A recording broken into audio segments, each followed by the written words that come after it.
everybody, and welcome back to my channel. This is sorry about that. This is Neanderthal in overalls. So hard to say sometimes. Sorry about that, guys.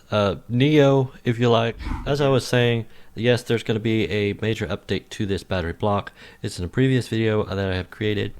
I do want to say that you go ahead and watch that one, build it like it is there, and then you can use this video to correct it. There is kind of a big flaw with it. Not really if you just want to use only one instance of this, but of course if you're a map maker, puzzle maker, or whatever, and it's a really cool idea in your puzzle, of course you want to use it multiple times and not have any problems. I fixed it. If I would have just stuck with regular pistons in the video, I actually would have ran across this problem. But again, sticky pistons do work, less command blocks that way, but that animation when it falls down is kind of neat. So I'll go ahead and show you guys how to fix that. Apologize for any mishaps, but I'm here to rectify my name, and just hope that you guys can forgive me. And let's just move on. Let's not get too sappy, shall we? Okay, so I will show you, I'll show you what the issue is, and then I'll explain what it's doing, and then how we actually can fix that. So this part is correct, and then it copies it over because there's another armor stand with the same name. The same name is not the problem. The problem is this conditional block right here for both sets, because we have two sets, one controlling the unpowered state of the block and one controlling the powered state of the block.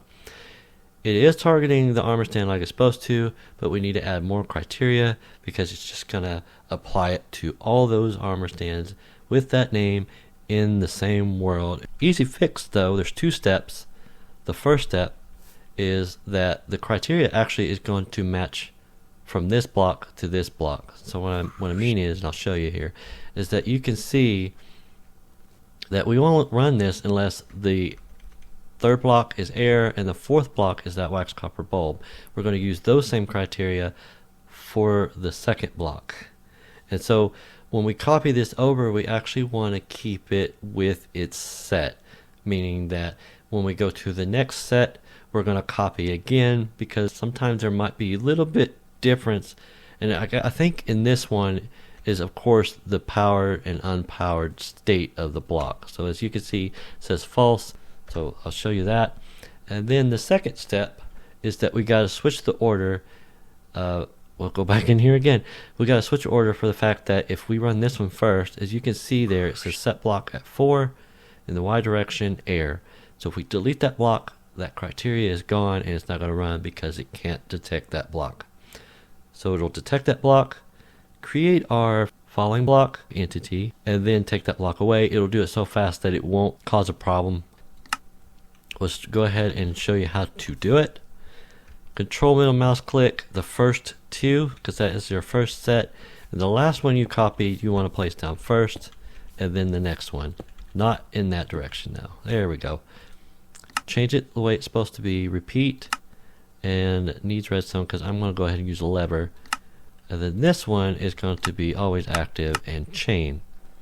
We can go ahead, click in front of your run, which is the command that's going to be ran, and then hold left arrow and shift at the same time, and go all the way to the if that is in front of your armor stand's name.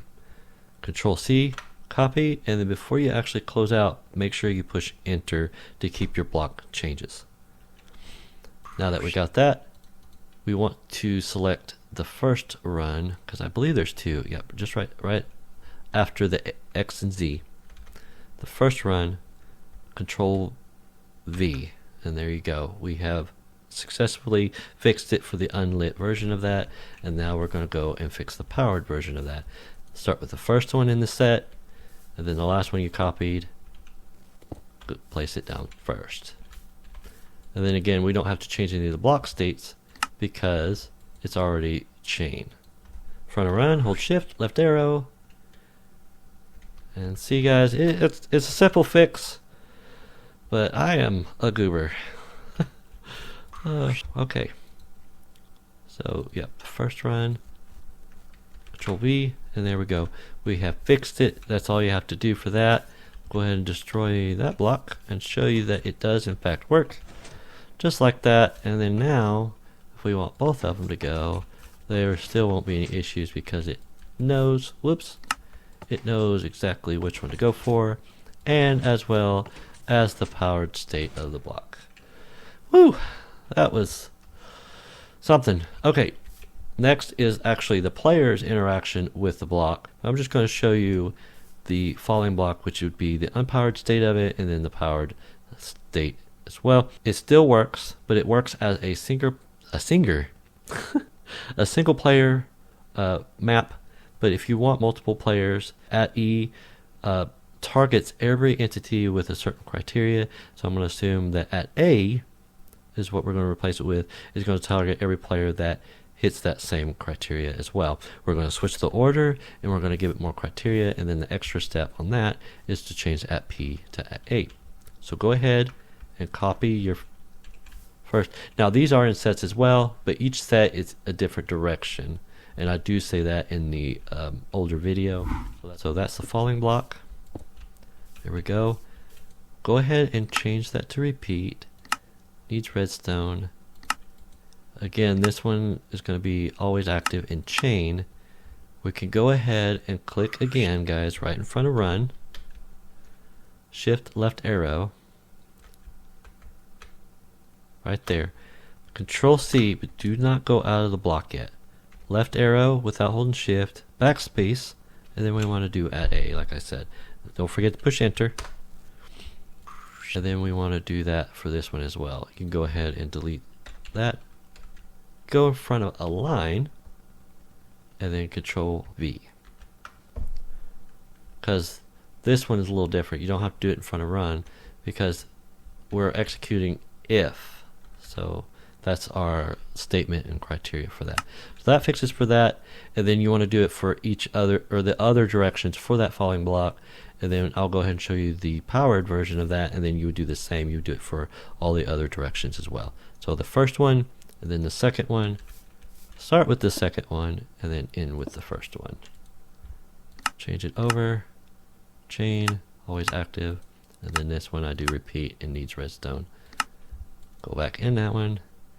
Click on run, or just before it, shift left arrow, say this one's the true, copy, and then again, don't forget you're at A, and then push enter.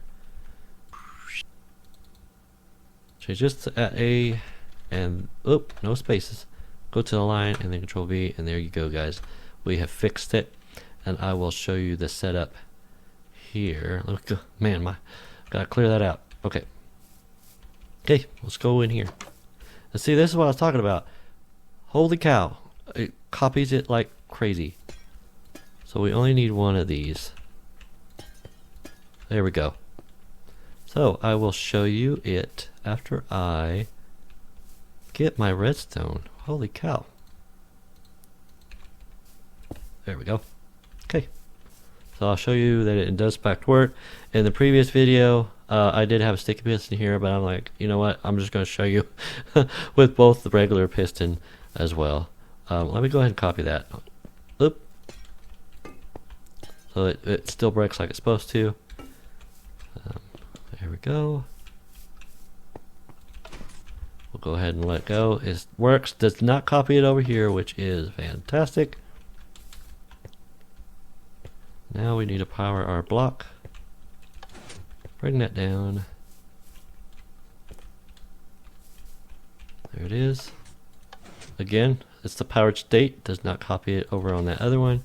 So it is in fact fixed.